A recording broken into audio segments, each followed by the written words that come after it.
Le docteur Servatius abordait le chapitre des camps de mort et faisait de l'extermination d'après ses documents un historique bref, mais complet. Hitler donne l'ordre à Himmler d'anéantir les Juifs. Himmler.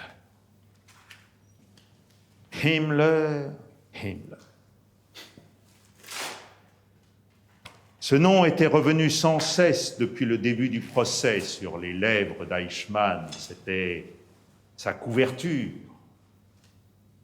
son bouclier. Or, Himmler, j'avais vécu, pour ainsi dire, pendant des semaines en ses compagnies. Le docteur Kersten, l'homme aux mains de miracle, qui avait eu à le soigner et qui avait pris de la sorte sur le Reichsführer un pouvoir qui lui permit de sauver des milliers de vies, m'en avait fait le portrait le plus détaillé.